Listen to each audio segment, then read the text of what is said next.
वर उतरल्याशिवाय राहणार नाही असा इशारा ऑल इंडिया बँक एम्प्लॉईज असोसिएशनचे जॉईंट सेक्रेटरी देविदास तुळजापूरकर यांनी दिलाय।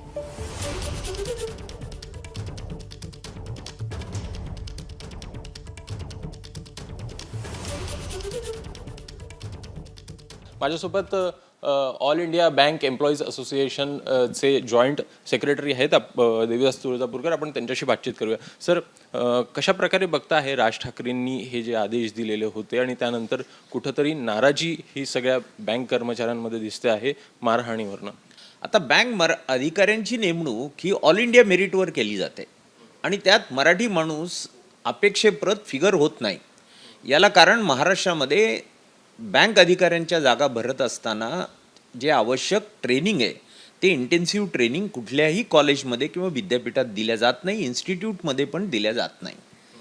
खरं म्हणजे राज ठाकरेंना जर काही करायचं असेल तर त्यांनी या इंटेन्सिव्ह ट्रेनिंगचा आग्रह धरायला पाहिजे, ज्याच्यामुळं मराठी भाषिक हे अधिकाधिक बँकांमध्ये येतील आणि बँकांमध्ये त्रिभाषिक सूत्र ऑलरेडी ॲप्लिकेबल आहे, म्हणजे इंग्लिश, हिंदी आणि रिजनल लँग्वेज।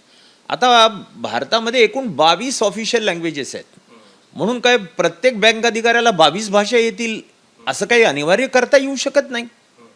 तरी देखील जे अमराठी भाषिक बँक अधिकारी आहेत ते जे इथे 2-3 वर्ष राहिले की आपोआप मराठी शिकतात, कारण लोकांमध्ये त्यांना वावरायला लागतं, व्यवसाय त्यांना मिळावा लागतो। मला वाटतं हे अतिशय चुकीच्या दिशेने केलेला प्रवास आहे, त्यांना पॉलिटिकल स्टंट करायचा होता। पण त्यांच्यासाठी आमची हात जोडून विनंती आहे की बँक मैदान करू नका, आणि जर तुम्ही तुमच्या मर्यादा क्रॉस केल्यात तर आम्ही सरकारला तर विनंती करतोय की त्यांना आवर घालावा। ही काही कायदा हातात घेऊन बँक अधिकाऱ्यांना वेठीस धरणं हा त्याच्यावरचा उपाय होऊ शकत नाही, पण अदरवाईज बँक कर्मचारी संघटना पण सक्षम आहेत स्वतःला प्रोटेक्ट करण्यासाठी।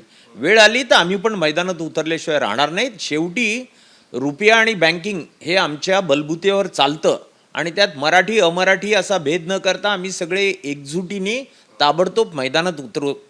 पण या निमित्ताने आणखी एका गोष्टीकडे मला राज ठाकरेंचं आणि या मनसेच्या सगळ्या सैनिकांचं लक्ष वेधायचं आहे की बँकांचं धोरण ठरवणारी जी सर्वोच्च व्यासपीठ आहे, डायरेक्टर बोर्ड, या बोर्ड ऑफ डायरेक्टर्समध्ये अपवादाने देखील मराठी माणूस कुठे फिगर होत नाही। मग या नेमणुका मराठी माणसाच्या केल्या पाहिजेत हा आग्रह कधी राज ठाकरेंनी किंवा मनसेनी धरला का?